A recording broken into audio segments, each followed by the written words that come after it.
Welcome to Science Unscripted. I'm Robin Donovan, Science of the Times editor-in-chief, and with me today is Chris Rayleigh from Route 9 Science. And Chris, you are someone unusual that reached out to me recently via Instagram when I put out a call for the podcast, and you asked me if I would consider someone who makes miniature signs, and I was thinking, yes. So what's the deal?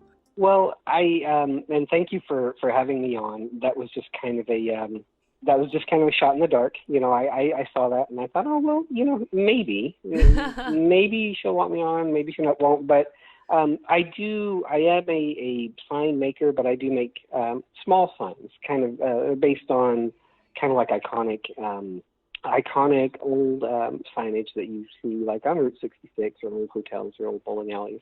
And I thought, you know what, this might be a good fit. Okay. And so are you essentially like a fine artist creating replicas then? Do you sell them?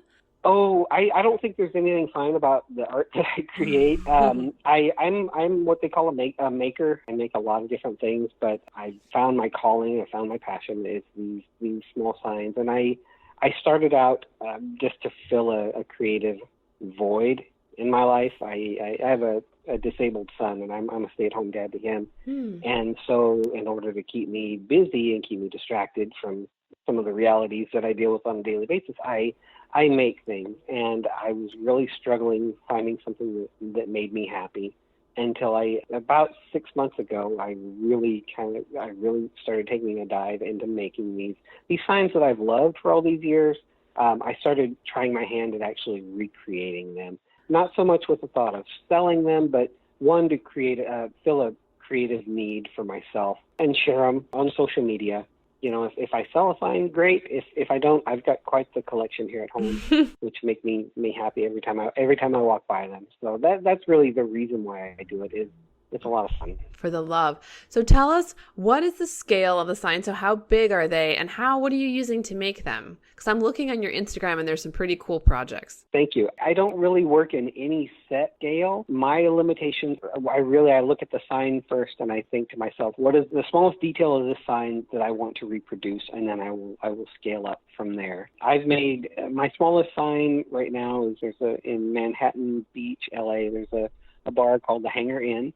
And it says Hangar Inn, it has a sign that says beer, and it has a jet flying across over the top of it. That one is really small. It's only about 10 inches tall, a few inches wide, very lightweight. That's one of the first ones I made.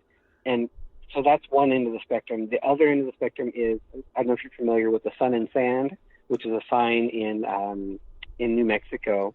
Route 66 sign, and it looks kind of like the flag of New Mexico. It is a sun with rays sticking out and blue arrows.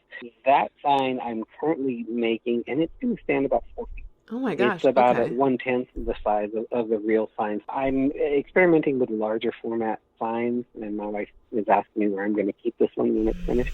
But in the last few months, I've really started getting into 3D modeling and 3D printing.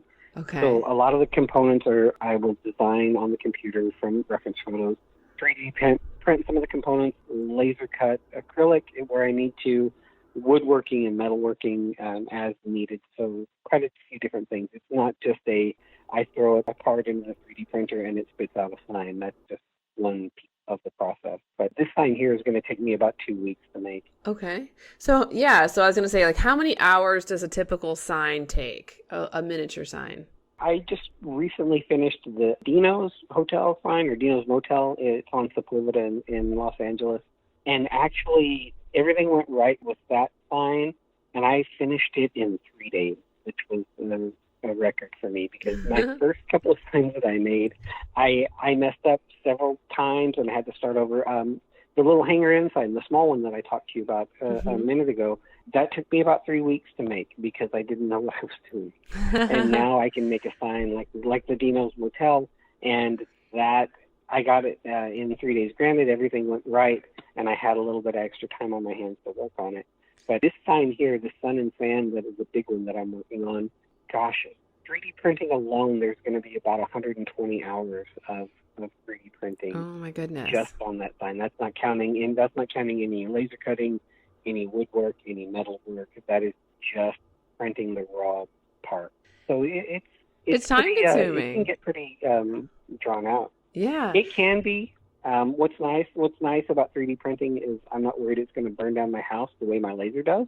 So I can get it started on a 12-hour print job, and in the evening, and go to bed and get up the next morning, take my son to school, and come back to the house just in time for it to finish up. Awesome. So that's kind of nice, is that I can let it run while I'm doing other things. And so how did you pick up all of these skills? Were you doing fabrication work in a previous life, or how did you get into this? In a previous life, I was in the Air Force. I was an aircraft mechanic, so I have a mechanical background to begin with. I did some woodworking, so I have a full set of woodworking tools.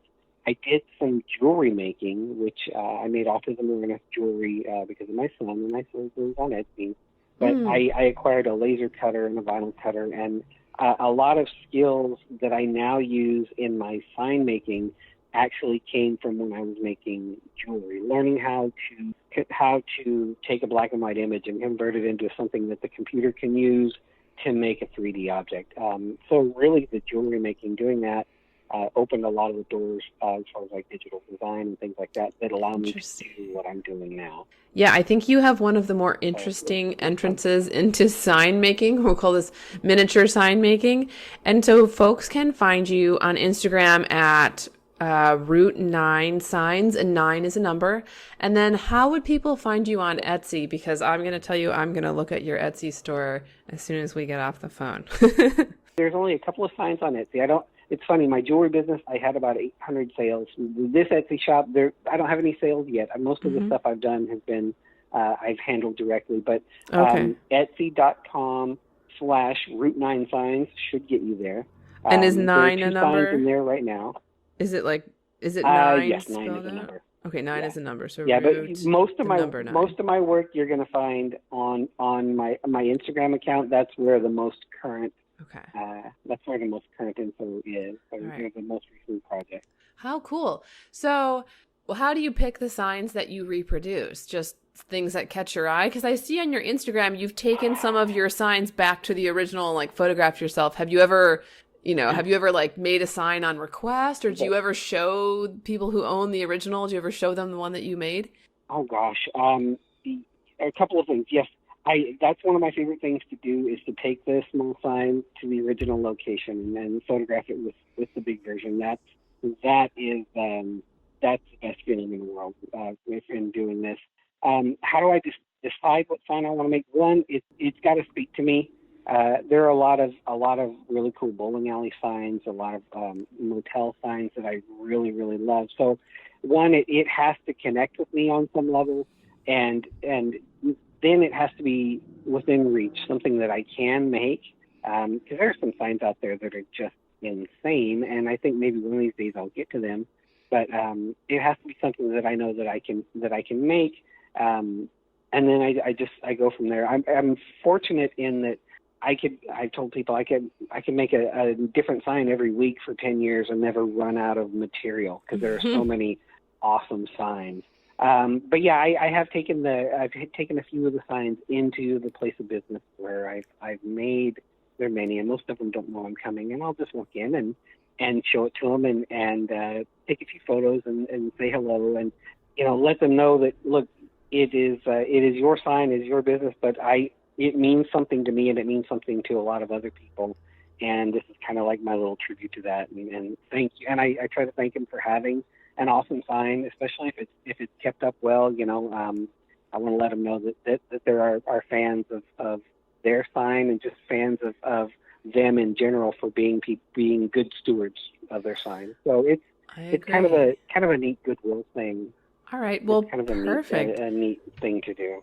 And I agree. I think there's something so special about, especially some of the signs that are preserved and maintained over time that come to be symbolic of a particular community or city or place for people. There's something special about going back to that place, seeing that sign. So Chris, thank you for coming on the podcast, and good luck with Route 9 Signs. We'll be looking out for more of your work on Instagram soon, I hope. Great. Thank you for having me.